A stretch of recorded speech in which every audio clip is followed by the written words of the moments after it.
Have you ever pondered the true essence of your desires in life? Imagine beyond the usual wishes like a loving partner, a fulfilling career, or a cozy home. What is it that deeply resonates with your soul? This question delves into the very core of our existence, seeking to uncover not just the everyday objectives, but the ultimate aspiration that gives meaning to your life. It's intriguing, isn't it? Many of us navigate life, grasping at desires from moment to moment or planning for years ahead, yet rarely do we stop to contemplate this profound question. What is your grand purpose, your most cherished pursuit in this journey of life? It's not unusual if this question feels daunting or unfamiliar. Our society often nudges us towards constant busyness, providing endless distractions, making it a rare endeavor to reflect on such profound aspirations. But what if you did? What might you discover about the deepest yearnings of your heart? But main goal of a philosophy of life is a big goal for living. In other words, if you don't have a big goal in life, you don't have a good philosophy of life. Why is having this kind of philosophy important? That's because without one, there's a chance that you will live a bad life, despite all the fun things you might have done and the activities you liked while you were alive. Basically, there is a chance that you will understand you lost your one chance at life when you are close to death. Unfortunately, you wasted your life because you were too busy enjoying the little things that life has to offer to focus on something truly important. Let's say you can figure out what your main goal in life is. Also, let's say you can explain why this goal is important to reach. Even then, there is a chance that you will be wrong, especially if you don't have a good plan for how to get there. It's not likely that you'll reach it. So, the second part of a philosophy of life is a plan for how to reach your main life goal. What you need to do in your daily life to improve your chances of getting the thing you think is most important in life will be laid out in this plan. We can easily find experts who can help us find ways to keep our money from going to waste. We can find a lot of certified financial planners in the phone book. These people can help us make our business goals more clear. For instance, how much should we save for retirement? They can help us on how to achieve these goals once we've made them clear. But let's say we don't want to waste our money. What about our life? This person would make us think about our life goals and help us decide which ones are really worth following. Because our goals can clash, she would tell us that we need to choose which goal to prioritize when these conflicts happen. So, she will help us sort through our goals and put them in order of importance. Our grand goal in living will be the most important goal at the top of this list. We should not be ready to give up this goal in order to reach other ones. A life philosopher will help us choose a goal and then help us come up with a plan to reach it. The philosophy school at the nearby college is the most likely place to find a philosopher of life. Philosophers specialized in politics, science, religion, metaphysics, and ethics can be found in the staff rooms there when we visit. Many philosophers also study the philosophy of sport, the philosophy of women, and even the philosophy of philosophy. We won't find any philosophers of life in the sense that I have in mind unless we are at a very strange university. Things weren't always this way. For example, many ancient Greek and Roman philosophers thought that philosophies of life were not only interesting to think about, but also that the point of philosophy was to improve them. A lot of these philosophers were also interested in other areas of philosophy, like logic, but they only did that because they thought it would help them come up with a philosophy of life. Also, these ancient philosophers didn't just keep their ideas to themselves or share them with other philosophers. Instead, they opened schools where anyone who wanted to learn about a philosophy of life could enroll. People from different schools had different ideas about what they should do to live a good life. The Cynic school of philosophy, which pushed for a beautiful way of life, was started by Antisthenes, who was a student of Socrates. Aristippus, who was also a student of Socrates, started the Cyrenaic school, which pushed for a life full of pleasure. There are many schools in the middle, such as the Epicurean school, the Skeptic school, and most importantly for us, the Stoic school, which was started by Zeno of Citium. Philosophies of life were of no concern to the philosophers involved with these schools. According to Epicurus, vain is the word of a philosophy that does not heal any suffering of the mind. For just as there is no profit in medicine if it does not expel the diseases of the body, so there is no profit in philosophy either if it does not expel the suffering of the mind. Some people are looking for a philosophy of life in this video. In the video that follows, I talk about a philosophy that has helped me and that I think many other viewers will find helpful. The ancient Stoics developed this philosophy. There is an old philosophy of life called Stoicism, but anyone who wants to live a useful and satisfying life, that is, someone who wants to have a good life, should pay attention to it. To put it another way, this video tells people how they should live. To be more specific, I will pass on the advice that Stoic philosophers gave 2,000 years ago. A lot of my fellow philosophers don't want to do this, but then again, they're mostly interested in philosophy for academic reasons. Their study is mostly theoretical or history. On the other hand, my interest in Stoicism is very much based on practicality. This philosophy is something I want to use in my own life and help other people do the same. I think that the ancient Stoics would have supported both types of work, but they would have also stressed that the main reason to learn Stoicism is to use it. Another thing to keep in mind is that Stoicism is both a philosophy and a major psychological system. The Stoics understood that a life full of unfavorable emotions, such as anger, anxiety, fear, grief, and envy, is not a good one. They consequently developed into some of the most perceptive thinkers in the ancient world by becoming keen viewers of the workings of the human mind. They then came up with ways to stop bad emotions from starting and put them out when failure at prevention was inevitable. People who don't like intellectual theory should still be interested in these methods. After all, who among us wouldn't want to lessen the number of bad emotions we experience every day? I have studied philosophy all my adult life, but until Stoicism Reconsidered, in the last chapter, I talked about how Stoicism is going out and tried to figure out why it is in such bad shape right now. In this part, I'll try to bring the theory back to life. My goal is to make Stoicism more appealing to people who are looking for a life philosophy. I talked about philosophies of life in the beginning of this video. They tell us what things in life are worth chasing and what things aren't, and they also tell us how to get the things that are worth having. As we've seen, the Stoics believed that peace was important to seek.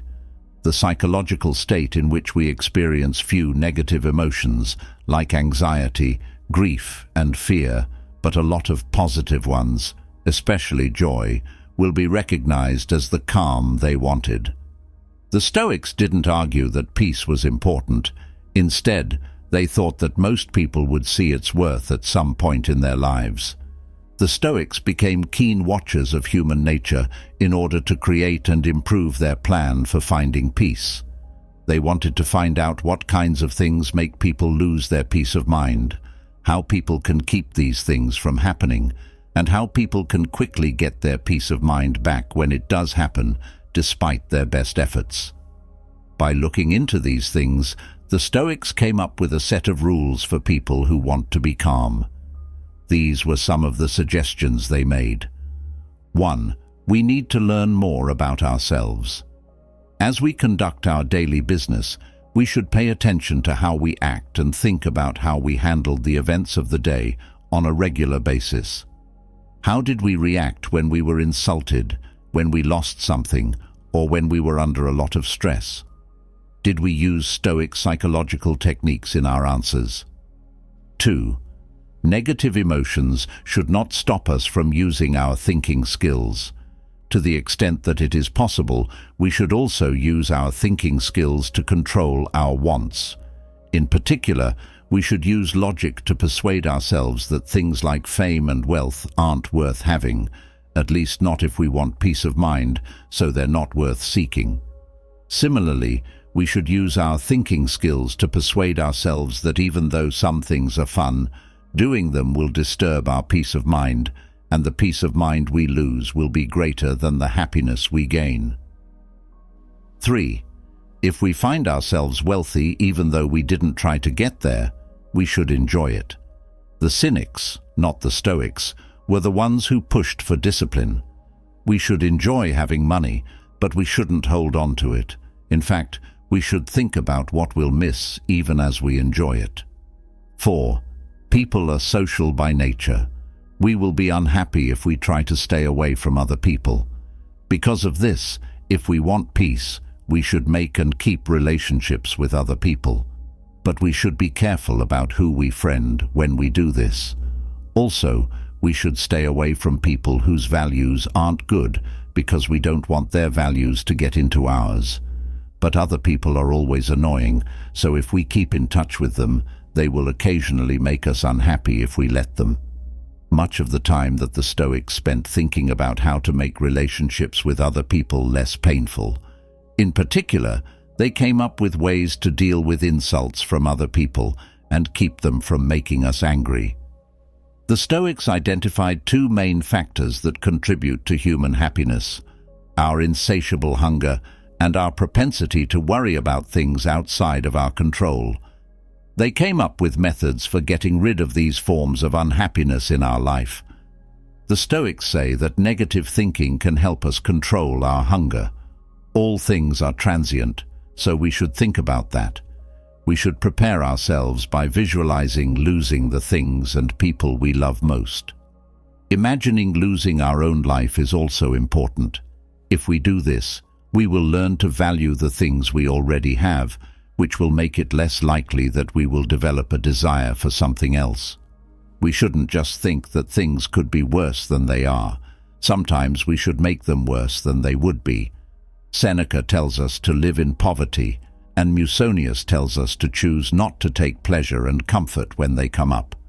One way to stop worrying about things we can't change is to sort the things in our life into 3 groups: those we have no control over, those we have full control over, and those we have some control over, but not full control over.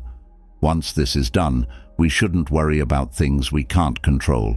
We should instead deal with things we can completely control, like our goals and ideals, and things we can partially control, like our daily tasks. We won't have to deal with as much unneeded anxiety if we do this. We should be sure to remember our goals when we deal with things that we can somewhat control. Should I play tennis? If so, my goal shouldn't be to win, but to play the best match I can. When it comes to the outside world, we should be fatalistic. What happened to us in the past and what is happening to us right now are not under our control, so it is pointless to be upset about them. The Stoics could have just told us what their life philosophy is without telling us why it is a good one. In other words, they might have taken a leap of faith when adopting their Buddhist philosophy of life, much like Zen Buddhists do. But because they were philosophers, they felt compelled to show that their philosophy of life was right and that other philosophies were flawed in some way. The Stoics' first argument in favor of Stoicism was that Zeus created us and gave us reason, which distinguished us from other animals. Zeus wants to make us happy all the time because he cares about us, but he doesn't have the power to do so. He did what he could to help us instead. He gave us the tools to not only get through life, but also enjoy it. To be more specific, he planned out the way we should live that, if we followed it, would help us do well. The Stoics used their ability to think things through to find this way of life, to live in line with this pattern, or as they put it, in line with nature. They then came up with a philosophy of life that, if followed, would help us thrive. In closing, if we follow Stoic principles, we will have the best life a human can possibly have. QED. Of course, people who follow most faiths will not accept this proof of Stoicism, just like they wouldn't accept the claim that Zeus made us. That being said, they might be open to a slightly different case in which God is used instead of Zeus. That way, they might be able to change the Stoics' proof into one that fits with their religion. But think about the situation of current Stoics who don't believe in either Zeus or God, so they don't believe that either of them made man. As an alternative, let's say that these people think that man evolved over time. In this scenario, man wouldn't have been made for any reason, meaning that we can't figure out what a human being's purpose is and then thrive by fulfilling it well. I believe that these people can get out of their situation by giving up the Stoic understanding of Stoicism and switching to an understanding that is based on science findings that the Stoics did not have access to. I'll show you how to do this. I wouldn't talk about Zeus or God if someone asked me why Stoicism works.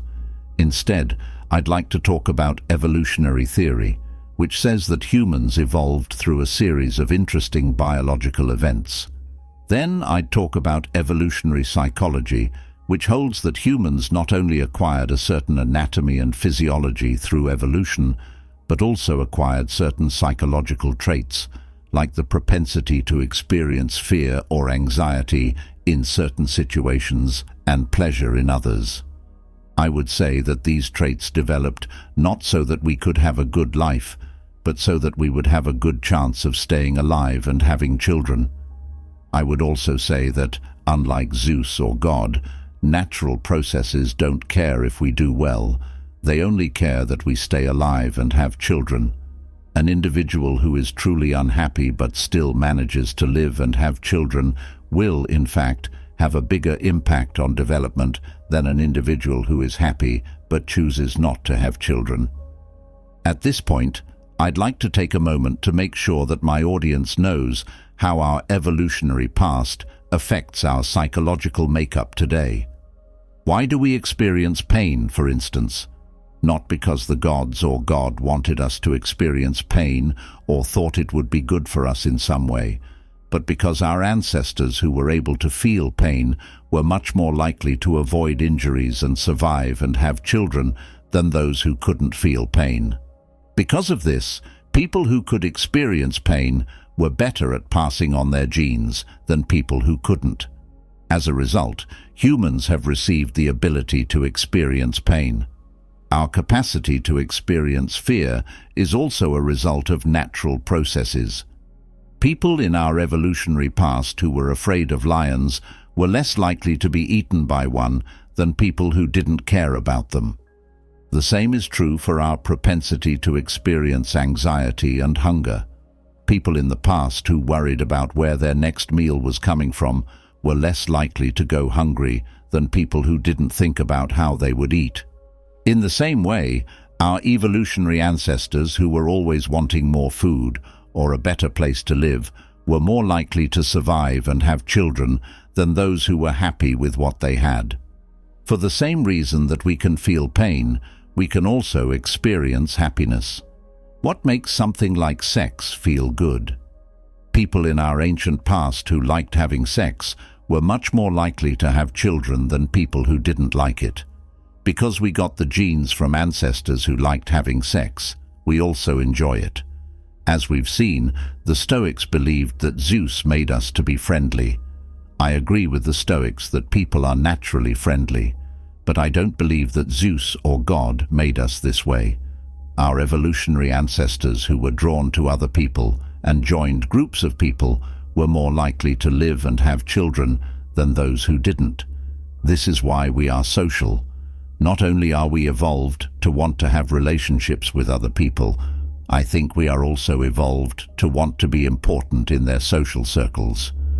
As evolutionary ancestors put together the groups, they had social orders within them, like how monkey troops do. A member of the group with low standing could lose access to resources or even be kicked out of the group, things that could put his life in danger. Also, the low-status men in a group were not likely to have children.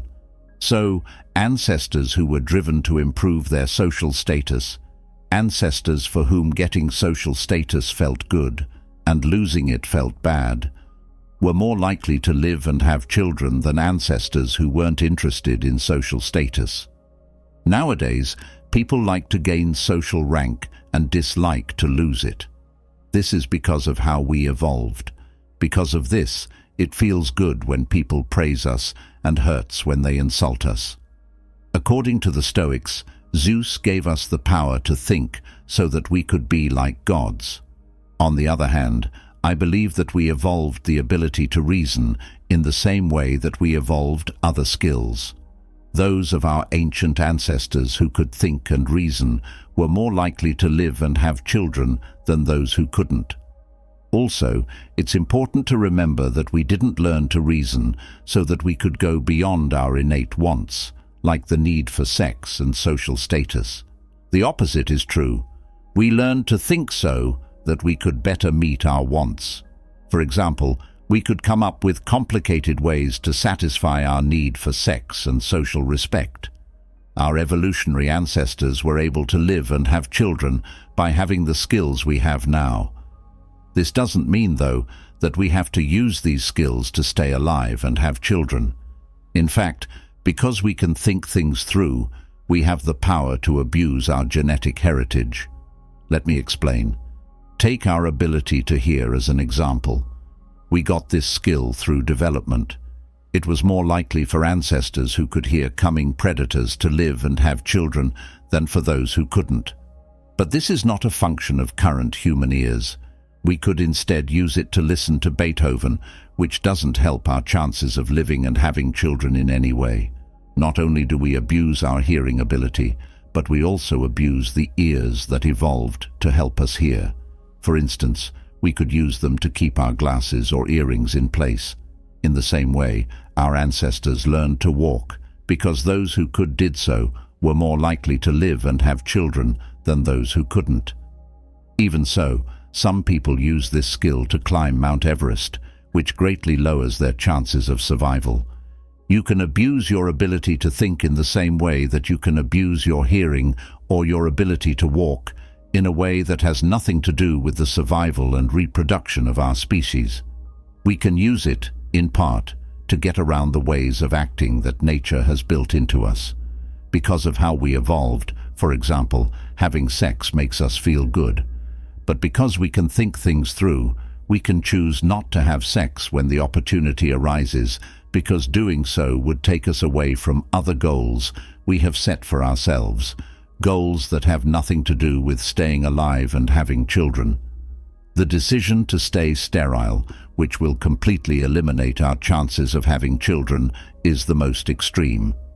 More importantly, we can use our reasoning skills to draw the conclusion that many of the things our evolutionary programming tells us to seek, like social status, and more of what we already have, may be useful if our only goal is to survive and reproduce, but not at all useful if our only goal is to experience peace while we are alive. As we've seen, the Stoics believed that Zeus made us vulnerable to pain, but he also gave us a tool, our ability to reason, that if used correctly, could save us a lot of pain.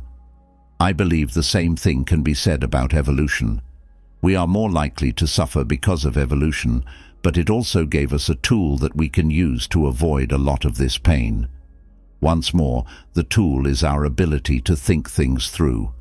We can not only understand our historical situation because we can think, but we can also take steps to get out of it as much as possible. Our genetic training has helped us do well as a species, but it is no longer useful in many ways. Think about the suffering we might experience if someone insults us in front of others. I've given an evolutionary explanation for this pain. We experience it because our evolutionary ancestors who cared a lot about gaining and keeping social status were more likely to survive and have children than our ancestors who didn't care about social status and, as a result, didn't experience pain when they were mocked. But the world is very different now than it was when our ancestors lived in the African savannas. Today, It's possible to get by even if you don't have a lot of friends or people like you. They can't take our food or drive us away because of the law. Also, having a low social standing is no longer a barrier to having children. It is true that in many parts of the world, low-status men and women are more likely to have children than high-status men and women. If we want to enjoy a peaceful life as well as just staying alive and reproducing, then the pain of losing social status is not only useless, it is also harmful. As we go about our daily lives, other people will work to improve their social status, often without even realizing it. This is because of how they evolved. They'll be more likely to avoid us, insult us, or do other socially inappropriate things to put us in our place as a result. Unfortunately, if we let them, their actions can make us feel less calm. In these situations, we need to use, or more accurately, abuse our intelligence to get rid of the genetic code that makes attacks hurt. The other way to say this is that we need to use our thinking skills to make insults less painful and less likely to upset us. In the same way, think about how we can't get enough. Our evolutionary ancestors did better when they wanted more of everything, which is why we still want more of everything. But our hunger will ruin our peace of mind if we don't do something to control it. Our life is wasted on working hard to get things we don't have because we think that once we have them, we will enjoy them and stop looking for more. Again, what we need to do is waste our minds. We shouldn't use it to come up with smart ways to get more of everything. Instead, we should use it to fight our natural desire to be full. I think that one great way to do this is to use our minds to do negative thinking. Finally, think about anxiety. We are naturally geared toward being fighters, as we have seen. It's likely that our ancestors didn't live to be very old because they were too busy enjoying the sunset to think about where their next meal was coming from or what was making that noise in the trees. But these days, most people, at least in wealthy countries, live in a very safe and regular world. There are no growling sounds coming from the trees, and we have a good feeling that our next food is close. We don't have to worry about as much now. Despite this, we still worry like our ancestors did. If we want to be calm, we need to use our minds in a bad way to fight this urge. In particular, we can figure out which things we can't control, which is also Stoic advice. Then, we can use our ability to reason to get rid of our worries about these things. By doing this, our chances of finding peace will go up. In order to show that Stoicism was the only valid philosophy of life, the Stoics made the assumption that Zeus existed and made us for a particular reason. If someone doesn't agree with the Stoic proof of Stoicism, they might not disagree with Stoicism itself. Someone who thinks the Stoics were wrong when they said that everyone was made for a reason might still believe that the Stoics picked the right end for their philosophy of life, which was calm, and found a number of helpful ways to get there. In other words, if someone asked me, why should I practice Stoicism? I wouldn't say anything about Zeus or God, and I wouldn't talk about what people were made to do. Instead, I'd discuss our genetic past and how, as a result of it, we are designed to want certain things and experience certain emotions in specific situations. About how living according to our genetic training can make modern humans live unhappy lives, even though it may have helped our evolutionary ancestors survive and breed, and how we can get around our genetic training by abusing our ability to think. I would also like to say that the Stoics, even though they didn't understand evolution, did come up with psychological techniques that can help us get past the parts of our genetic code that might otherwise make us unhappy. Stoicism is a panacea if it is understood correctly. Anxiety, sadness, fear, and other bad emotions that plague people and keep them from living happy lives are the disease in question. The disease can be cured and peace can be achieved by using Stoic methods. What I'm saying is that the ancient Stoics discovered a way to get rid of bad emotions, but they were wrong about how it works. I want you to understand my point better by thinking about aspirin. There is no doubt that aspirin works. For thousands of years, people have known this and used it as therapy. Why and how does it work? The Egyptians used willow bark as medicine, and it has the same active ingredient as aspirin. They had an idea about it. They believed that we are made up of 4 things: blood, air, water, and a substance called wakudu. They thought that too much wakudu caused pain and inflammation, and that someone in pain or inflammation could get better by chewing on willow bark or drinking willow tea to lower the amount of wakudu in his body. Of course, this idea was wrong. There is no such thing as wakudu. What matters is that aspirin worked for them, even though they had the wrong idea about how it works. Willow bark was used as medicine a lot in the first few hundred years of the first millennium, but Europeans seem to have forgotten about it after that.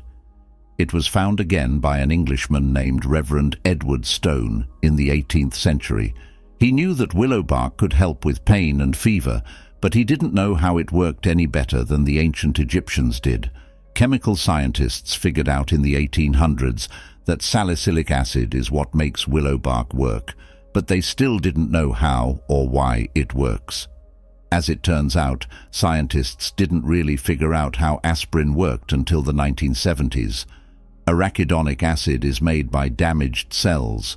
It causes prostaglandins to be made, which in turn cause fever, inflammation, and pain by stopping prostaglandins from being made. This process stops when you take aspirin. Realize that the fact that many people don't know how or why aspirin works didn't stop it from working. I'd like to say the same thing about Stoicism. The Stoics were like the ancient Egyptians who found a way to treat a common illness and used it without understanding how it works. The Stoics discovered a way to deal with bad emotions, just as the Egyptians did with headaches and fever. To be more specific, they came up with a set of psychological techniques that, when used, could help people feel calm. The Egyptians and the Stoics were both wrong about how their cure works, but not about how well it works. People will remember that the early Stoics were very interested in science. They had very basic science, so it wasn't able to explain many of the questions they had. Because of this, they used a priori reasons for why Stoicism and its methods work, which are explanations that are not based on observations of the world, but on logical first principles. One has to wonder if they would have given different answers if they knew more about evolution and, more importantly, evolutionary psychology. At this point, someone may take the comparison to aspirin a step further and turn it against Stoicism. In the same way that we understand science better than the Stoics did, we also have medicines that they didn't have, in part because of this improved knowledge.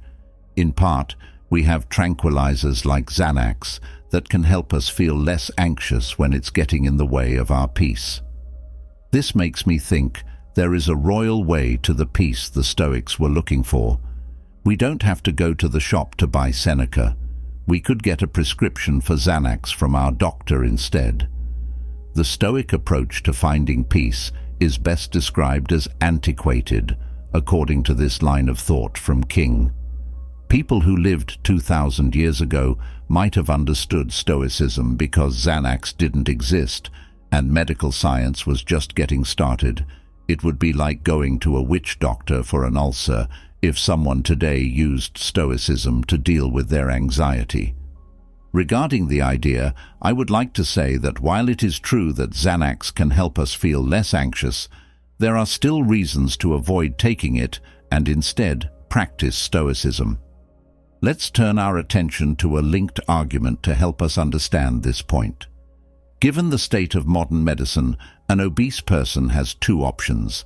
He can change his lifestyle by, for example, eating less and different foods and working out more, or he can use science to treat his obesity by taking a weight loss drug or having surgery like a gastric bypass. Most doctors would suggest the first option, which is an old-fashioned change in lifestyle, even though there are more up-to-date, high-tech options available. These doctors would only suggest medicine or surgery if a change in living does not help the person lose weight. To back up this suggestion, doctors would say that surgery is risky and that weight loss drugs can have very bad side effects. When done right, exercise is not only safe but also good for us. Also, the benefits of exercise are likely to spread to other aspects of our life. For example, we may find that we have more energy than we did before. Also, we're likely to feel better about ourselves.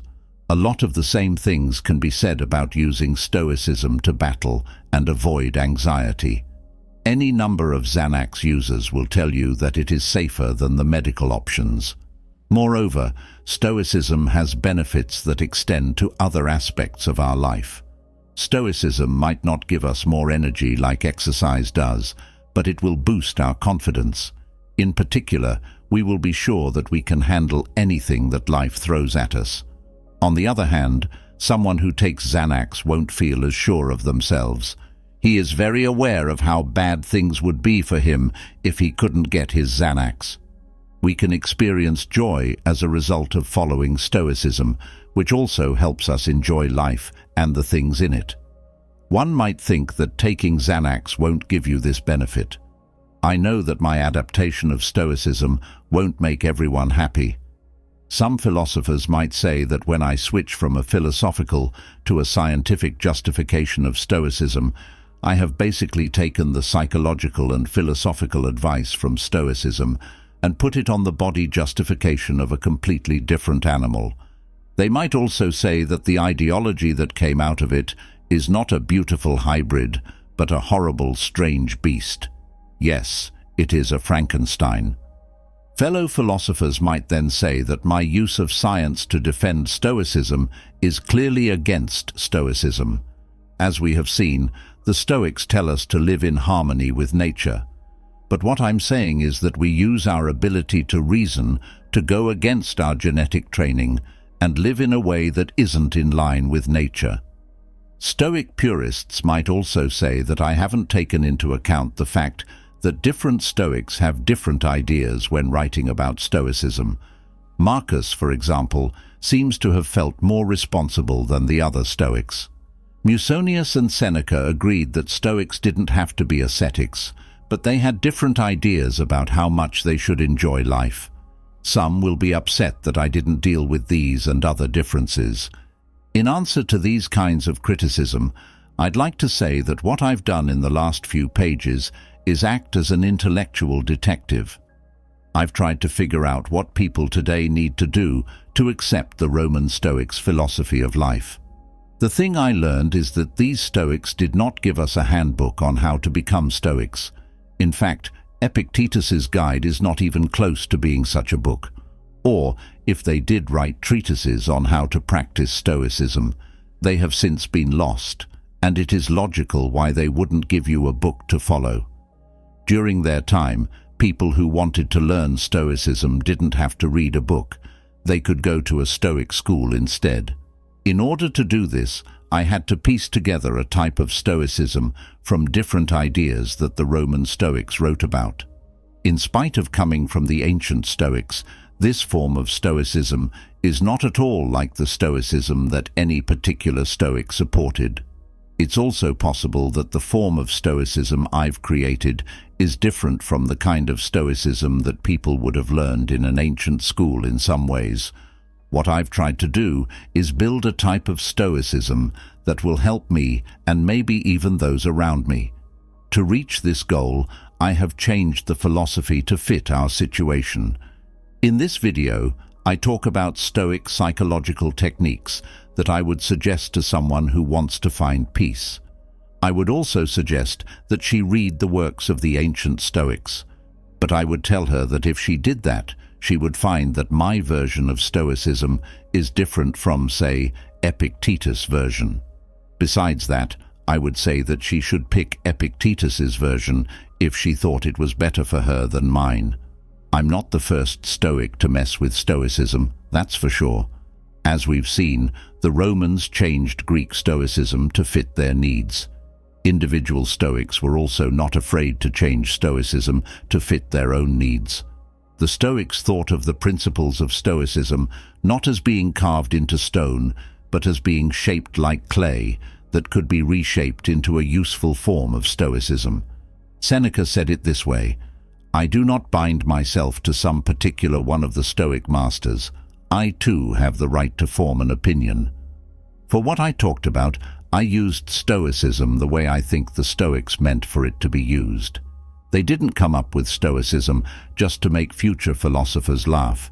Instead, they were more like tool makers, and Stoicism is the tool they made. They thought that if someone used it right, it would help them live a good life. This tool was old and rarely used when I found it on a library shelf. I cleaned it up, put it to use, and changed a few parts to see if it can still do what the Stoics made it to do. I found out, much to my surprise and pleasure, that it can. Even though many identical tools have been made since this one stopped being used, I have found that this one does the job better than them all. As I've already said, this video's main audience is made up of people who aren't philosophers and won't care about keeping Stoicism pure. They want to know if it works. Even if Stoicism can be said to work in some way, they will still ask if there is a better philosophy of life, one that offers the same or even more benefits for less money. A wise person will not choose Stoicism as their life philosophy if it does not work better than other options. Instead, they will choose something like Epicureanism or Zen Buddhism. Even though I've chosen Stoicism as my life philosophy, I don't say it's the only one that works, or even that it's better than other philosophies for everyone in all situations. I am only saying that Stoicism is a great way to find peace of mind for some people in some situations. I happen to be one of those people. So, who should try Stoicism? Someone who wants peace in the first place. In the end, that's what Stoicism claims to bring. So, someone who thinks something is more important than peace of mind would be silly to practice Stoicism. Some possible life philosophies will be eliminated if calm is your ultimate goal in life. For instance, it will get rid of hedonism, whose goal is not peace, but the most pleasure possible. But once we decide that peace is the most important thing in our life philosophy, we will still have to pick from the other life philosophies that share this goal. First, we have to pick from Stoicism, Epicureanism, skepticism, and Zen Buddhism. Which of these life philosophies is most beneficial to us? Which will help us find the peace we're looking for the most? I think it depends on who we are and what's going on around us. Because everyone is different, what works for one person might not work for someone else. In other words, there is no one-size-fits-all approach to life philosophies. Personally, I believe that some people are naturally good at Stoicism. You don't have to bring these people to Stoicism. They will figure it out on their own. Because they were born with Stoicism, these people are always positive and grateful for the world they live in. If they picked up Seneca and started reading, they would know right away that he was someone like them. Others would find it mentally difficult to follow Stoicism because of their nature. These people just won't think about the fact that they might be the cause of their own misery. The whole day, they wait, sometimes impatiently, for the one thing that will make them happy with their lives and themselves. They are sure that the missing element comes from outside of them. Someone needs to give it to them or do it for them.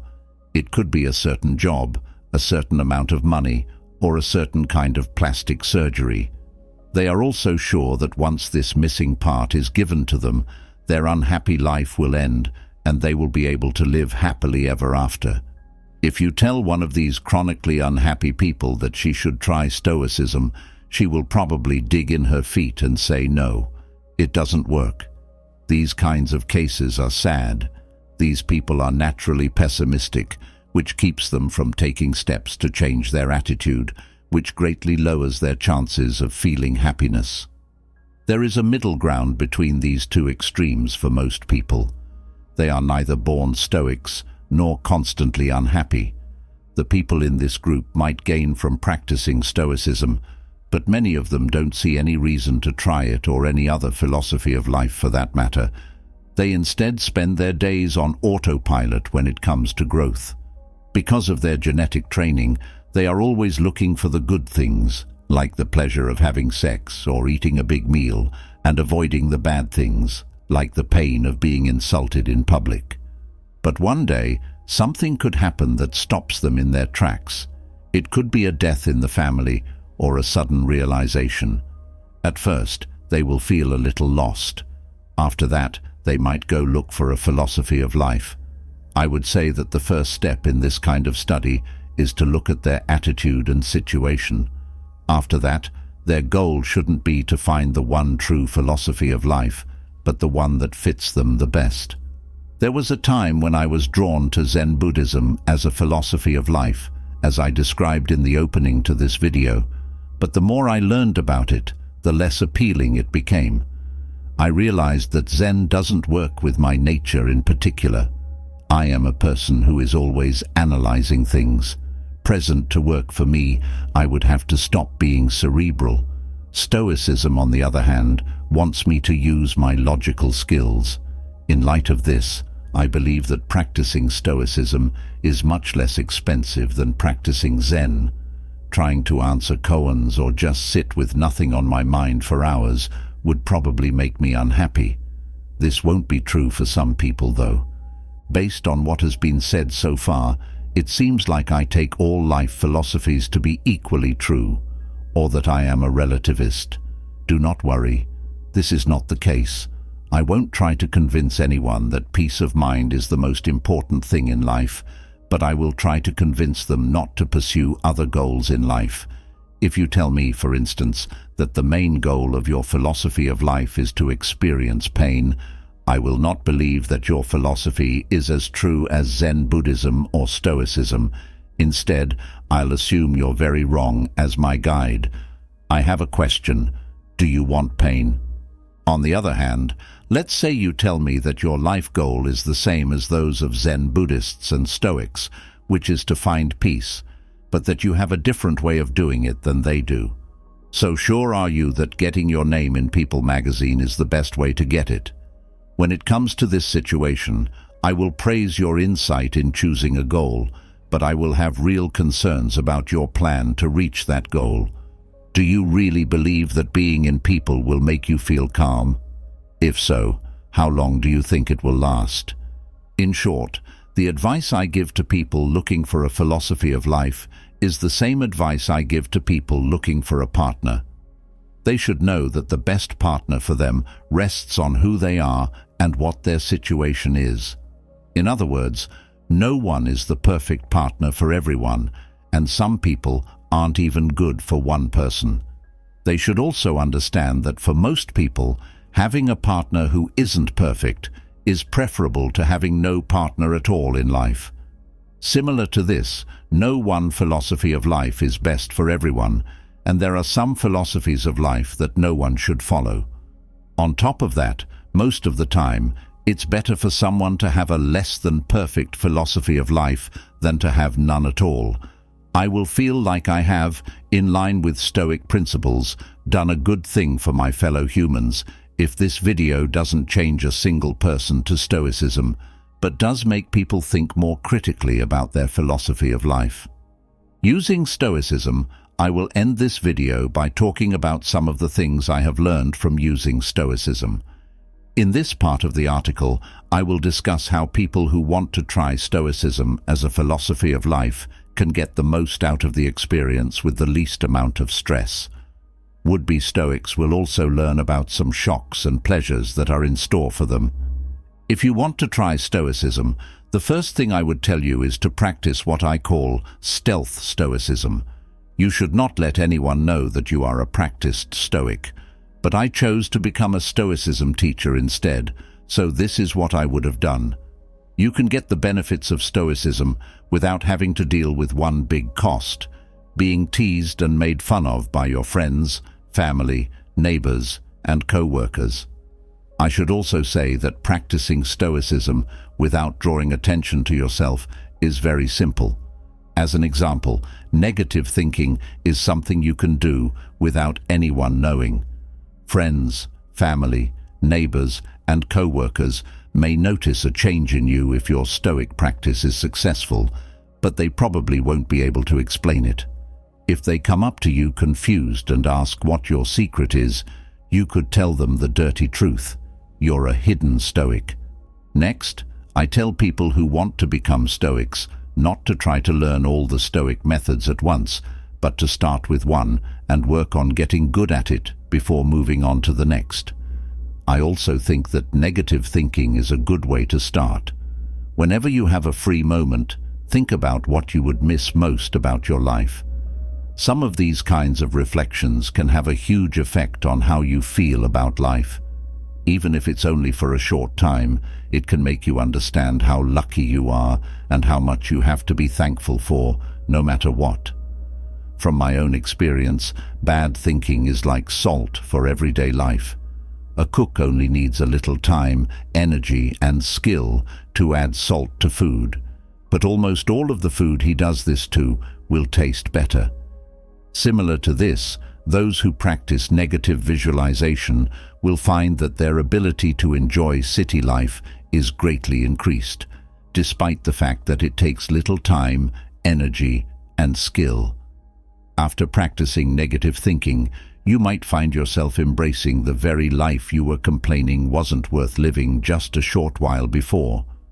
Still, one thing I've learned from practicing Stoicism is that it's easy to forget to do negative thinking. As a result, I might not have done it for days or even weeks. I trust I understand why this takes place. Through negative thinking, we can make ourselves happier with the way things are. As soon as you feel satisfied, though, it's only normal to just enjoy life. There is no way that someone who is happy with their life would spend time thinking about the bad things that could happen. However, the Stoics would tell us that negative vision can help us avoid holding to the things we respect, in addition to making us value what we have. So, negative thinking is just as important when things are going well as it is when things are going badly. I tried making it a habit to imagine bad things every night before bed as part of the sleep meditation that was talked about earlier in the video. The test did not work, though. The trouble for me is that I fall asleep very quickly as soon as my head hits the pillow. There's not enough time to picture it. Instead, I use negative imagery and, more generally, think about how well I'm doing as a Stoic while I drive to work. In this way, I turn wasted time into time well spent. Next, a beginner Stoic should get good at using the dichotomy of control, which was talked about earlier. According to the Stoics, we should sort things into 3 categories: those we have no control over, those we have full control over, and those we have some but not full control over. Now that we know the difference, we should pay attention to the last 2 groups. When we worry about things we can't control, we waste time and create unnecessary anxiety on our parts. By the way, I've found that using the dichotomy of control not only helps me deal with my own worries, but it also helps calm down the worries of the non-Stoics around me, whose worries might otherwise disturb my peace. It frequently turns out that the things they are worried about are outside of their control when family and friends tell me the sources of anxiety in their lives. In these kinds of situations, I tell them this: what are some things you can do? There's nothing, so why do you bother to worry about it? You can't change it, so there's no reason to worry. I sometimes add a quote from Marcus Aurelius after this last comment: nothing is worth doing pointlessly. It's interesting that the logic of the dichotomy of control works for almost everyone I've tried it on, even those who are prone to anxiety. If only for a short while, their anxiety is gone. As a Stoic beginner, you should practice internalizing your goals rather than having, for example, winning a tennis match as your goal, as part of learning how to apply the dichotomy of control. Set the goal of getting as ready for the match as possible and giving it your all during the match. You can lessen, but probably not get rid of, the feeling that you have failed to reach a goal by regularly internalizing your goals. This feeling would otherwise be a major source of stress in your life. As you practice Stoicism, you will also want to become a psychological fatalist about the past and the present, but not about the future. This is similar to the dichotomy of control. When you want to learn something that will help you deal with problems that come up in the future that might get in the way of your tranquility, you will be ready to think about the past and present. But you will not spend time thinking if-only thoughts about the past and present. This will help you understand that since the past and present can't be changed, it doesn't make sense to wish they were different. You'll make every effort to embrace the present and accept the past, regardless of how it may have been. We have seen that other people are our enemy in the fight for peace. The Stoics spent a lot of time coming up with ways to deal with this enemy, and in particular, how to handle the comments of people we hang out with. As I've practiced Stoicism, one of the most interesting things that has happened is that I used to fear comments, but now I enjoy them. One thing is that I've started to gather insults. When I'm hurt, I think about it and put it into a category. Along those lines, I enjoy being insulted because it gives me a chance to improve my insulting skills. It may sound strange, but one effect of practicing Stoicism is looking for chances to use Stoic methods. What I have more to say about this will be below. One thing that makes taunts hard to handle is that they usually come as a surprise. You're having a nice conversation with someone when all of a sudden he says something that could be taken as an insult, even if he didn't mean it to be. Not long ago, I was talking to a co-worker about the book he was writing. He told me that he was going to talk about some political writing I had done in this book. I was happy that he knew about my work and was going to talk about it, but then he put it down. He said, "I'm trying to decide whether in my response to what you have written, I should categorize you as evil or just misguided." I know that this kind of behavior is normal for students. We have a very controversial path. If people know about our work, we want them to respect it and, even better, agree with the opinions we've come to. What's wrong is that our co-workers want the same respect and admiration from us.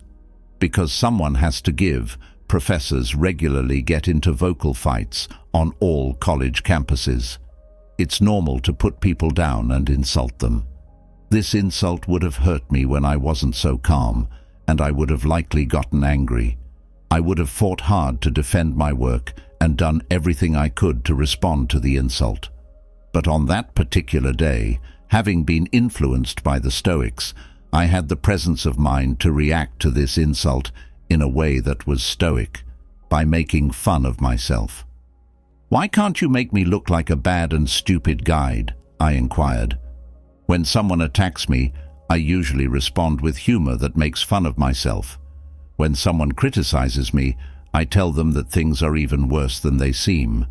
When someone says I'm lazy, for example, I tell them it's a wonder I get any work done at all.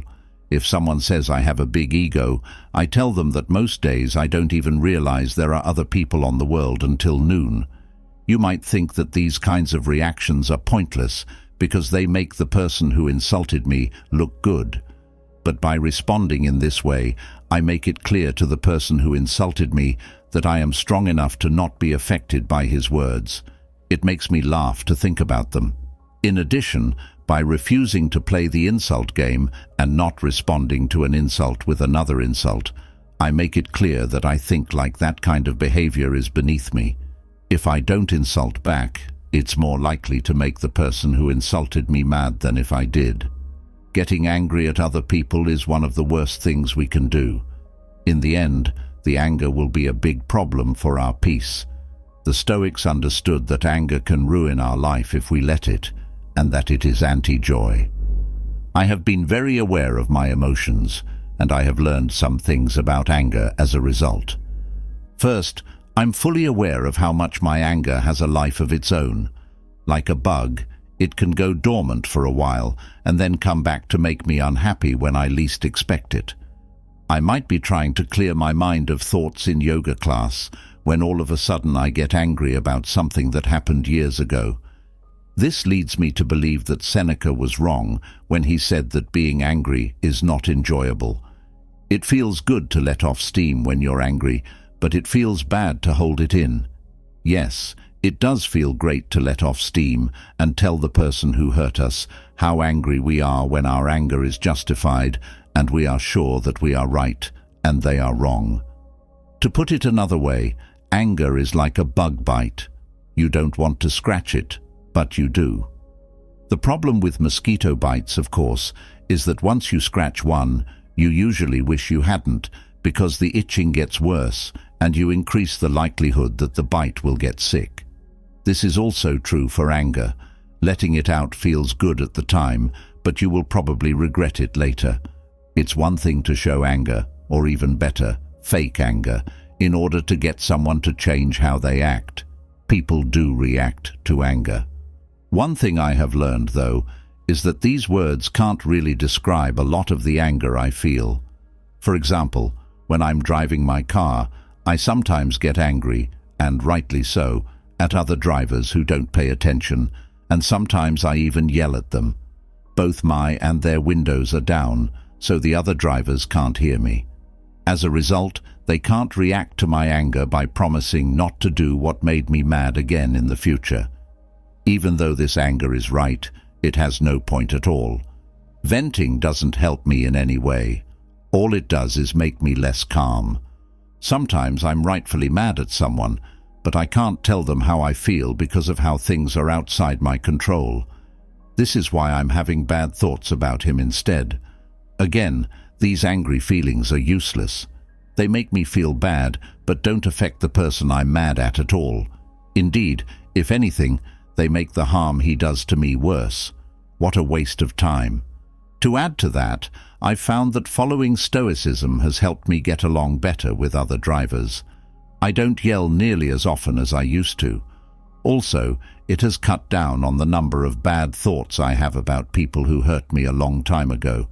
When they do come back, they don't last as long as they used to. Because anger has these traits, because it can sit dormant within use, and because venting it feels good, our anger will be difficult to overcome, and learning to overcome it is one of the biggest challenges a Stoic practitioner faces. But I've learned that it's easier to control my anger when I think about it and try to understand it better. I happened to read Seneca's article on anger while I was waiting for my doctor. The doctor was terribly behind schedule, and as a result, I was left sitting in the waiting room for nearly an hour. I had every reason to be mad, and I probably would have been mad before I became a Stoic. But I couldn't get angry at that hour because I was thinking about being angry. I've also found that comedy is a good way to deal with anger. In particular, I have found that one wonderful way to avoid getting angry is to picture myself as a character in an absurdist play. Things aren't supposed to make sense, people aren't supposed to be competent, and justice, when it happens at all, happens by accident. Instead of letting myself be angered by events, I persuade myself to laugh at them. Indeed, I try to think of ways the imagined absurdist writer could have made things still more absurd. Seneca, I am certain, was right when he pointed to laughter as the proper response to the things which drive us to tears. Seneca also observes that he shows a greater mind who does not restrain his laughter than he who does not restrain his tears, since the laughter gives expression to the mildest of the emotions and deems that there is nothing important, nothing serious, nor wretched, either in the whole outfit of life. Besides advising us to imagine bad things happening to us, the Stoics, as we have seen, advise us to cause bad things to happen as the result of our undertaking a program of voluntary discomfort. Seneca, for example, advises us periodically to live as if we were poor, and Musonius advises us to do things to cause ourselves discomfort. Following this advice requires a greater degree of self-discipline than practicing the other Stoic techniques does. Programs of voluntary discomfort are therefore best left to advanced Stoics. I have experimented with a program of voluntary discomfort. I have not attempted to go barefoot, as Musonius suggested, but I have tried less bold behavior, such as underdressing for cold weather, not heating my car in the winter, and not air cooling it in the summer. I have also started taking yoga classes. Yoga has improved my balance and flexibility, reminded me of the importance of play, and made me acutely aware of how little control I have over the contents of my mind. But besides conferring these and other benefits on me, yoga has become a wonderful source of voluntary discomfort while doing yoga.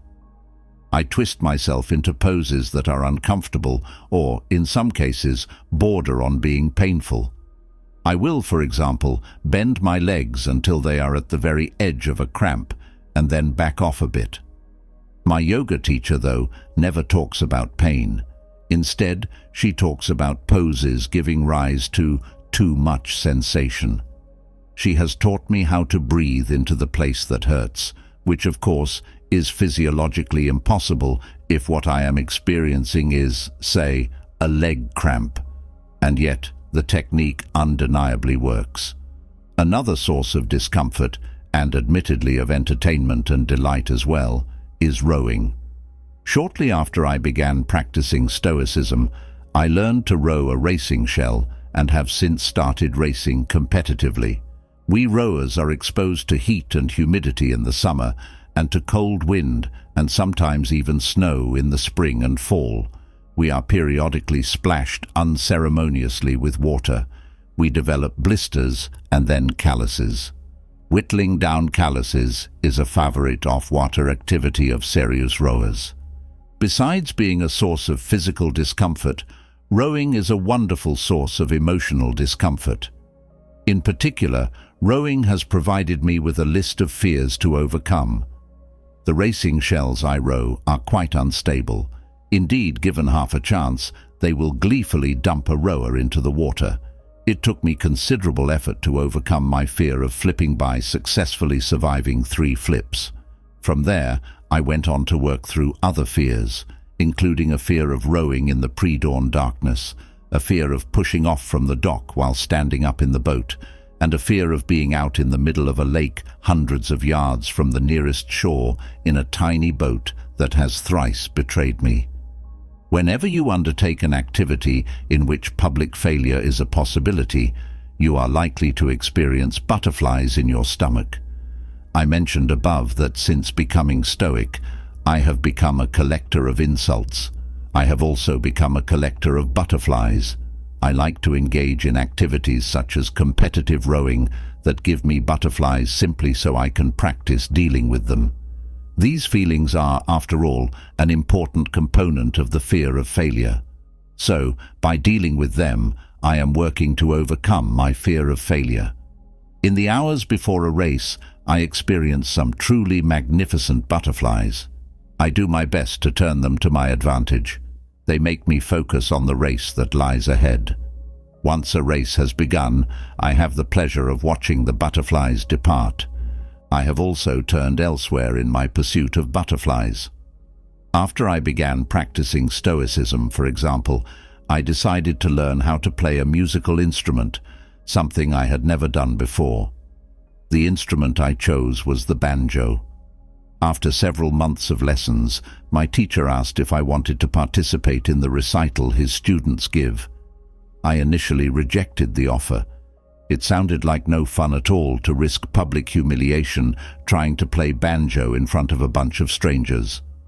But then it occurred to me that this was a wonderful opportunity to cause myself psychological discomfort and to confront and hopefully vanquish my fear of failing. I agreed to take part. The recital was the most stress-inducing event I had experienced in a long time. It isn't that I have a fear of crowds. I can, with zero anxiety, walk into a classroom of 60 students I have never met and start lecturing to them. But this was different. Before my performance, I experienced butterflies the size of small bats. Not only that, but I also slipped into an altered state of consciousness in which time was distorted and the laws of physics seemed to stop working. But to make a long story short, I survived the recital.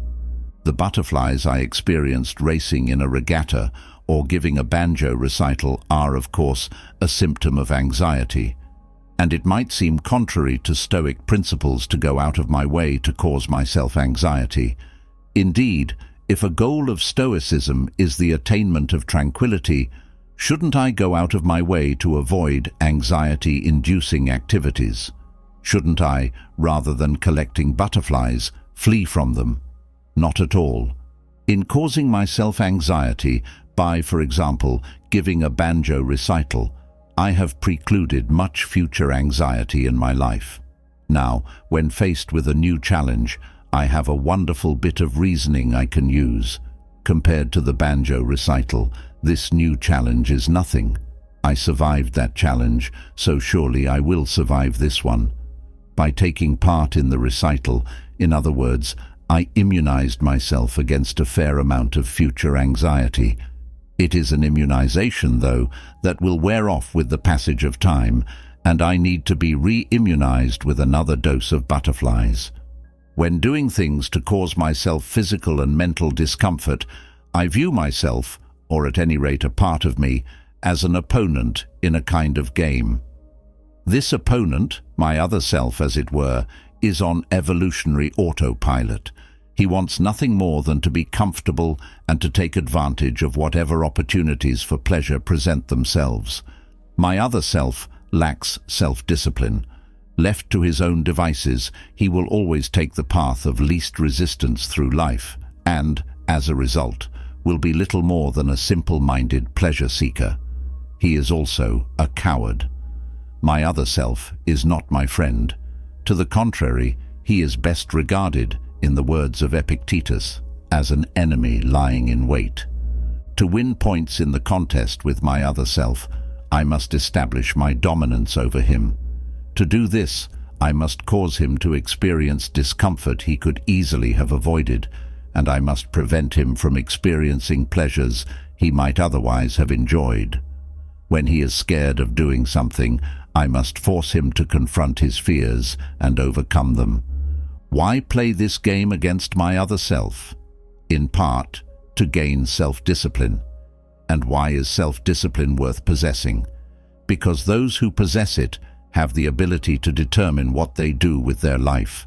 Those who lack self-discipline will have the path they take through life determined by someone or something else, and as a result, there is a very real danger that they will miss Livy. Playing the game against my other self also helps me build character. These days, I realize people smirk at talk of building character, but it is an activity that the Stoics would hardly have endorsed and would have recommended to anyone wishing to have a good life. One other reason for playing the game against my other self is that it is somewhat surprisingly fun to do. It is quite enjoyable to win a point in this game by, for example, successfully overcoming a fear. The Stoics realized as much. Epictetus, as we saw in chapter 7, talks about the pleasure to be derived from denying ourselves various pleasures. Along similar lines, Seneca reminds us that even though it may be unpleasant to endure something, we will, on successfully enduring it, be pleased with ourselves. When I row competitively, it may look as though I am trying to beat the other rowers, but I am, in fact, engaged in a much more significant competition, the one against my other self. He didn't want to learn to row. He didn't want to do workouts, preferring instead to spend the pre-dawn hours of sleep in a warm bed. He didn't want to row to the starting line of the race. Indeed, on the way there, he repeatedly whined about how tired he felt, and during the race he wanted to quit rowing and simply let the other rowers win. "If you just quit rowing," he would say in his most seductive voice, "all this pain would come to an end. Why not just quit? Think of how good it will feel." It is curious, but my competitors in a race are simultaneously my teammates in the much more important competition against my other self. By racing against each other, we are all simultaneously racing against ourselves, although not all of us are consciously aware of doing so. To race against each other, we must individually overcome ourselves, our fears, our laziness, our lack of self-discipline, and it is entirely possible for someone to lose the competition against the other rowers, indeed, to come in last, but in the process of doing so, to have triumphed in the competition against his other self. The Stoics, as we have seen, recommend simplifying one's lifestyle, like programs of voluntary discomfort. Lifestyle simplification is a process best left to advanced Stoics. As I have explained, a novice Stoic will probably want to keep a low philosophical profile. If you start dressing down, people will notice. Likewise, people will notice if you keep driving the same old car or, horrors, give up the car to take the bus or ride a bike. People will assume the worst, impending bankruptcy perhaps, or even the early stages of mental illness. And if you explain to them that you have overcome your desire to impress those who are impressed by a person's external trappings, you will only make matters worse. When I started experimenting with a simplified lifestyle, it took some getting used to. When, for example, someone asked me where I had gotten the t-shirt I was wearing, and I answered that I had bought it at a thrift store, I found myself feeling a bit ashamed. This incident made me appreciate Cato's manner of dealing with such feelings. Cato, as we have seen, dressed differently as a kind of training exercise. He wanted to teach himself to be ashamed only of what was really shameful, so he therefore went out of his way to do things that would trigger inappropriate feelings of shame in himself, simply so he could practice overcoming such feelings. I have lately been trying to emulate Cato in this respect. Since becoming a Stoic, my desires have changed dramatically. I no longer want many of the things I once took to be essential for proper living. I used to dress nattily, but my wardrobe has lately become what can best be described as utilitarian. I have one tie and one sport coat that I can don if required. Fortunately, they are rarely required. I used to long for a new car, but when my 16-year-old car recently died, I replaced it with a 9-year-old car, something that a decade ago I could not have imagined myself doing. The new car, by the way, has two things that my old car lacked: a cup holder and a working radio. What joy!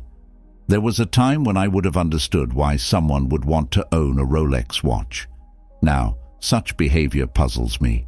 I used to have less money than I knew what to do with. This is no longer the case, in large part because I want so few of the things that money can buy. I read that many of my fellow Americans are in deep financial trouble. They have an unfortunate tendency to use up all the credit that is available to them, and when this doesn't satisfy their craving for consumer goods, they keep spending anyway. Many of these individuals, one suspects, would be affluent rather than bankrupt, and far happier as well, if only they had developed their capacity to enjoy life's simple pleasures. I have become dysfunctional as a consumer. When I go to a mall, for example, I don't buy things. Instead, I look around me, and I'm astonished by all the things for sale that I not only don't need, but can't imagine myself wanting. My only entertainment at a mall is to watch the other mall-goers. Most of them, I suspect, come to the mall not because there is something specific that they need to buy. Rather, they come in the hope that doing so will trigger a desire for something that before going to the mall they didn't want. It might be a desire for a cashmere sweater, a set of socket wrenches, or the latest cell phone. Why go out of their way to trigger a desire? Because if they trigger one, they can enjoy the rush that comes when they extinguish that desire by buying its object. It is a rush, of course, that has as little to do with their long-term happiness as taking a hit of heroin has to do with the long-term happiness of a heroin addict. Having said this, I should add that the reason I have so few consumer desires is not because I consciously fight their formation. To the contrary, such desires have simply stopped popping into my head, or at any rate, they don't pop nearly as often as they used to. In other words, my ability to form desires for consumer goods seems to have atrophied. What brought about this state of affairs? The profound realization, thanks to the practice of Stoicism, that acquiring the things that those in my social circle typically crave and work hard to afford will, in the long run, make zero difference in how happy I am and will, in no way, contribute to my having a good life. In particular, were I to acquire a new car, a fine wardrobe, a Rolex watch, and a bigger house, I am convinced that I would experience no more joy than I presently do, and might even experience less. As a consumer, I seem to have crossed some kind of great divide. It seems unlikely that having crossed it, I will ever be able to return to the mindless consumerism that I once found to be so entertaining. Let me now describe a surprising side effect of the practice of Stoicism. As a Stoic, you will constantly be preparing yourself for hardship by, for example, engaging in negative visualization or voluntarily causing yourself discomfort. If hardship doesn't follow, it is possible for a curious kind of disappointment to set in. You might find yourself wishing that your Stoicism would be put to the test so you can see whether you, in fact, possess the skills at hardship management that you have worked to acquire. You are, in other words, like a firefighter who has practiced firefighting skills for years but has never been called on to put out an actual fire, or like a football player who, despite diligently practicing all season long, has never been put in a game. Along these lines, the historian Paul Vane has commented that if we attempt to practice Stoicism, a calm life is actually disquieting because we are unaware of whether we would remain strong in the case of a tempest. Likewise, according to Seneca, when someone attempts to harm a wise man, he might actually welcome the attempt, since the injuries can't hurt him but can help him. So far is he from shrinking from the buffetings of circumstances or of men that he counts even injury profitable, for through it he finds a means of putting himself to the proof and makes a trial of his virtue. Seneca also suggests that a Stoic might welcome death, inasmuch as it represents the ultimate test of Stoicism. Although I have not been practicing Stoicism for very long, I have discovered in myself a desire to have my Stoicism tested. I already mentioned my desire to be insulted. I want to see whether I will respond to insults in a stoically appropriate manner. I have likewise gone out of my way to put myself into situations that test my courage and willpower, in part to see whether I can pass such tests. And while I was writing this video, an incident took place that gave me a deeper understanding of the Stoics' desire to have their Stoicism tested. The incident in question began when I noticed flashes of light along the periphery of my visual field whenever I blinked my eyes in a dark room. I went to my eye doctor and was informed that I had a torn retina and that, to prevent my retina from detaching, I should undergo laser surgery. The nurse who prepared me for the surgery explained that the doctor would repeatedly zap my retina with a high-powered laser beam. She asked whether I had ever seen a light show and said that what I was about to witness was a spectacle far more splendid than that. The doctor then entered the room and started zapping me. The first pops of light were indeed intense and beautiful, but then something unexpected happened. I stopped seeing the bursts of light. I could still hear the laser popping but saw nothing. Indeed, when the laser was finally turned off, all I could see through the eye that had been operated on was a purple blob that covered my entire visual field. It occurred to me that something might have gone wrong during the surgery. Perhaps the laser had malfunctioned, and that I might, as a result, now be blind in one eye. This thought was unsettling, to be sure, but after having it, I detected in myself another wholly unexpected thought. I found myself reflecting on how I would respond to being blind in one eye. In particular, would I be able to deal with it in proper Stoic fashion? I was, in other words, responding to the possible loss of sight in an eye by sizing up the Stoic test potential of such a loss. This response probably seems strange to you. It seemed, and still seems, strange to me as well. Nevertheless, this was my response, and in responding this way, I was apparently experiencing a predictable and some would say perverse side effect of the practice of Stoicism. I informed the nurse that I could not see in the eye that had been operated on. She told me at last, why didn't she tell me before, that this was normal and that my vision would come back within an hour. It did, and as a result, I was deprived, thankfully I think, of this opportunity to have my Stoicism tested.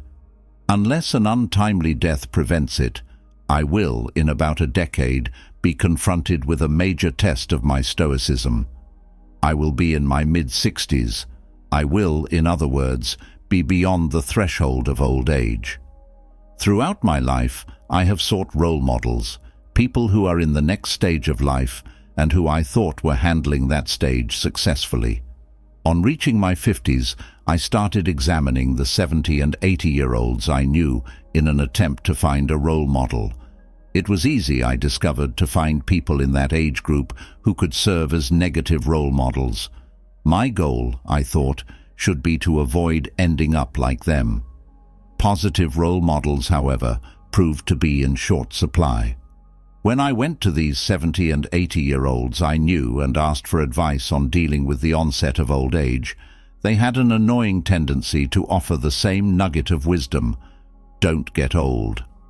Barring the discovery of a fountain of youth drug, though, the only way I can act on this advice is to commit suicide.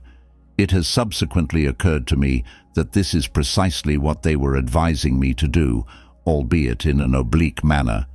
It has also occurred to me that their advice not to get old echoes Misonius's observation that he is blessed who dies not late but well. It is possible that when I am in my 70s or 80s, I will conclude, as the elderly people I know seem to have concluded, that non-existence is preferable to old age. It is also possible, though, that many of those who find old age to be so burdensome have themselves to blame for their predicament. They neglected, while young, to prepare for old age. Had they taken the time to properly prepare themselves, had they in particular started practicing Stoicism, it is conceivable that they would not have found old age to be burdensome. Instead, they might have found it to be, as Seneca claimed, one of the most delightful stages of life, a stage that is full of pleasure if one knows how to use it. While I was writing this video, my 88-year-old mother had a stroke and was banished by me, as it so happens, to a nursing home. The stroke so weakened the left side of her body that she was no longer able to get out of bed by herself. Not only that, but her ability to swallow was compromised, making it dangerous for her to eat regular foods and drink regular liquids, which might go down her windpipe and trigger a potentially fatal bout of pneumonia. The foods she was served had to be pured, and the liquids she was given had to be thickened. There is, I discovered, a whole line of thickened beverages that have been created for people with swallowing problems. Quite understandably, my mother was unhappy with the turn her life had taken, and I did my best to encourage her. Were I devoutly religious, I might have attempted to cheer her up by praying with her, or for her, or by telling her that I had arranged for tens or even hundreds of people to pray on her behalf. As it was, though, I found that the best words of encouragement I had to offer had a distinctly stoical ring to them. She would, for example, tell me how difficult her situation was, and I would quote Marcuse, "Yes, they say that life is more like wrestling than like dancing." "That's very true," she would murmur in reply. She would ask me what she had to do to be able to walk again. I thought it was unlikely that you would ever walk again, but did not say as much. Instead, I encouraged her, without giving her a lecture on Stoicism, to internalize her goals with respect to walking. What you need to concentrate on is doing your very best when they give you physical therapy. She would complain about having lost most of the function of her left arm, and I would encourage her to engage in negative visualization. At least you have the ability to speak, I would remind her. In the first days after the stroke, you could only mumble. Back then, you couldn't even move your right arm and consequently couldn't feed yourself. But now you can. Really, you have lots to be thankful for. She would listen to my reaction, and after a moment of reflection, she would usually respond affirmatively, "I suppose I do." The exercise in negative visualization seemed to take the edge off her distress, if only temporarily. Time after time during this period, I was struck by how natural and appropriate it is to invoke Stoic principles to help someone cope with the challenges of old age and ill health. I mentioned above that the stroke made it dangerous for my mother to drink regular unthickened water. Being denied water made her quite naturally start to crave it. She would ask me in a pleading voice for a glass of water, not thick, but from the sink. I would refuse the requests and explain why, but as soon as I finished my explanation, she would ask again, "Just a glass of water, please." I found myself in the position of a loving son who was continually denying his elderly mother's request for a simple glass of water. After enduring my mother's pleas for a time, I asked the nurse what to do. "Give her ice cubes to suck on," she said. "The water in the ice will be released slowly, so there is little danger that she will aspirate it." As a result of this advice, I became my mother's personal iceman, bringing a cup on each visit. "The Iceman cometh," I would call out on arriving at her room. I would pop a cube into her mouth, and she would, while sucking it, tell me how wonderful the ice was. My mother, who in her prime had been a connoisseur of fine food and drink, had now become a connoisseur of ice cubes, something she had taken for granted her entire life. For her, an ice cube had merely been the thing you used to cool a beverage. Worth drinking was now giving her intense pleasure. She clearly enjoyed this ice more than a gourmet would enjoy vintage champagne. Watching her suck appreciatively on ice cubes, I felt a tinge of envy. Wouldn't it be wonderful, I thought, to be able to derive this much pleasure from a simple ice cube?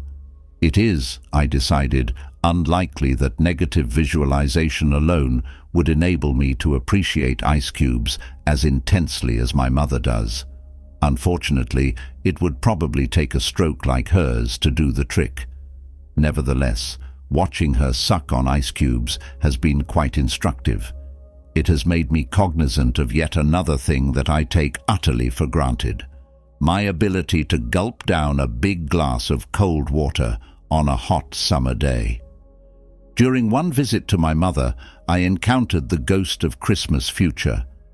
I was walking down the hall of the nursing home toward my mother's room. Ahead of me was an elderly gentleman in a wheelchair being pushed by an attendant. When I got close, the attendant got my attention and said, pointing to her charge, "This man is a professor too." My mother, it turns out, had been telling everyone about me. I stopped and said hello to this fellow academic, who, it turned out, had retired some time before. We chatted for a while, but during our conversation, I was haunted by the thought that in a few decades' time, I might have this conversation again. Only then, it would be me in the wheelchair, and it would be some younger professor standing in front of me, taking a few moments out of his busy day to talk to an academic relic. My time is coming, I told myself, and I must do what I can to prepare for it. The goal of Stoicism, as we have seen, is the attainment of tranquility. Readers will naturally want to know whether my own practice of Stoicism has helped me attain this goal. It has not, alas, allowed me to attain perfect tranquility. It has, however, resulted in my being substantially more tranquil than was formerly the case. In particular, I have made considerable progress in taming my negative emotions. I am less prone to anger than I used to be, and when I find myself venting my anger at others, I am much more willing to apologize than was formerly the case. I am not only more tolerant of put-downs than I used to be, but have developed a near-complete immunity to garden variety insults. I am also less anxious than I once was about the disasters that might befall me, and in particular about my own death. Although the real test for this, as Seneca says, will be when I am about to take my last breath. Having said this, I should add that although I may have tamed my negative emotions, I have not eradicated them, nor is it likely that I ever will. I am nevertheless delighted to have deprived these emotions of some of the power they used to have over me. One significant psychological change that has taken place since I started practicing Stoicism is that I experienced far less dissatisfaction than I used to, apparently as the result of practicing negative visualization. I have become quite appreciative of what I've got. There remains, to be sure, the question of whether I would continue to be appreciative if my circumstances changed dramatically. Perhaps without realizing it, I have come to cling to the things I appreciate, in which case I would be devastated to lose those things. I won't know the answer to this question, of course, until my Stoicism is put to the test. One other discovery I have made in my practice of Stoicism concerns joy. The joy the Stoics were interested in can best be described as a kind of objectless enjoyment, an enjoyment not of any particular thing but of all this. It is a delight in simply being able to participate in life. It is a profound realization that even though all this didn't have to be possible, it is possible, wonderfully, magnificently possible. For the record, my practice of Stoicism has not enabled me to experience unbroken joy. Not at all. Nor have I experienced the higher kind of joy that a Stoic sage might experience, a joy at the realization that his joy cannot be disrupted by external events. But my practice of Stoicism does seem to have made me susceptible to periodic outbursts of delight in all this. It is curious, but when I started experiencing these outbursts, I wasn't quite sure what to make of them. Should I embrace my feelings of joy, or hold them at arm's length? Indeed, should I, as a sober-minded adult, attempt to extinguish them? I have since discovered that I am not alone in being suspicious of feelings of joy. Then it dawned on me what utter foolishness it would be to do anything other than embrace them. And so I have. These comments, I realize, make me sound disgustingly self-satisfied and boastful. To boot, rest assured that the practice of Stoicism does not require people to go around telling others how delighted they are to be alive, or about the outbursts of joy they have lately been experiencing. Indeed, the Stoics doubtless would have discouraged this sort of thing. Why then am I telling you about my state of mind? Because it answers the question you naturally have. Does Stoicism deliver the psychological goods it promises? In my case, it did, to a more than satisfactory extent. Having made this point, though, I will in the future do my best to be admirably modest in any public assessments I offer regarding my state of mind. Although I am a practicing Stoic, let me confess in these closing paragraphs that I have some misgivings about the philosophy. According to the Stoics, if I seek tranquility, I need to give up other goals that someone in my circumstances might have, such as to own an expensive late-model car or to live in a $1,000,000 home. But what if everyone else is right and the Stoics are wrong?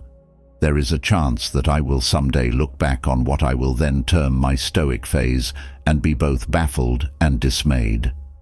What was I thinking, I will ask myself, if only I could have those years back? I am not the only Stoic to harbor such doubts. In his essay on tranquility, for example, Seneca has an imaginary conversation with Serenus, a Stoic with misgivings about Stoicism. When Serenus has been among people with normal values, for example, after he has dined in a house where one even treads on precious stones and riches are scattered about in every corner, he discovers within himself a secret sting and the doubt whether the other life is not better. The above comments make it clear that I, too, have felt this secret sting. It doesn't help that those who think fame and fortune are more valuable than tranquility vastly outnumber those who, like myself, think tranquility is more valuable. Can all these other people be mistaken? Surely I am the one making the mistake.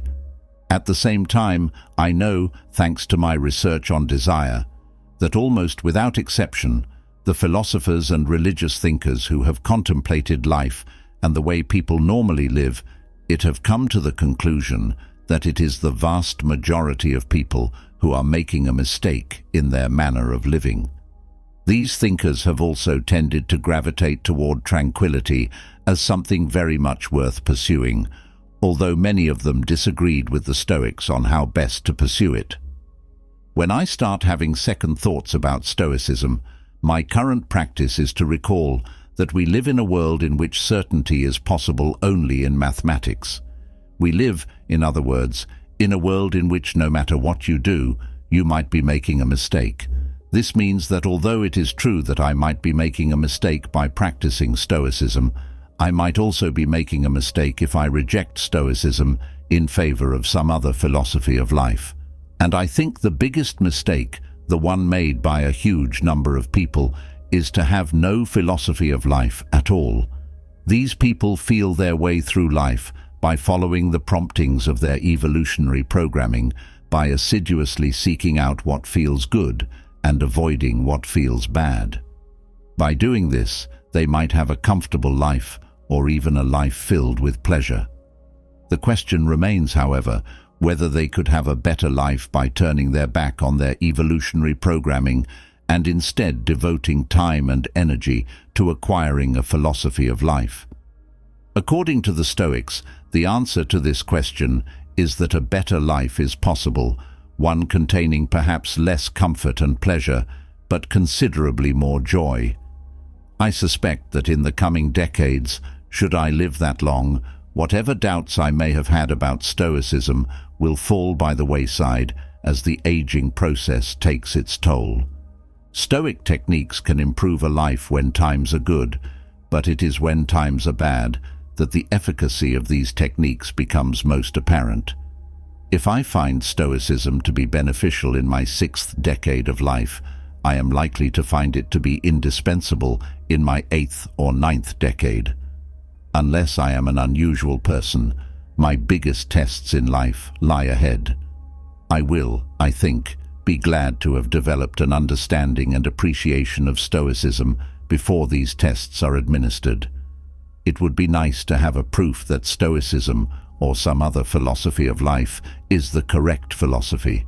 Unfortunately, the proof offered by the Stoics is unconvincing, and an alternative proof is unlikely to be forthcoming. In the absence of such a proof, we must act on the basis of probabilities. For a certain kind of person, for a person in certain circumstances, with a certain personality type, there are many reasons to think that Stoicism is worth a try. Practicing Stoicism doesn't take much effort. Indeed, it takes far less effort than the effort one is likely to waste in the absence of a philosophy of life. One can practice Stoicism without anyone's being any the wiser, and one can practice it for a time and then abandon it and be no worse off for the attempt. There is, in other words, little to lose by giving Stoicism a try as one's philosophy of life, and there is potentially much to gain.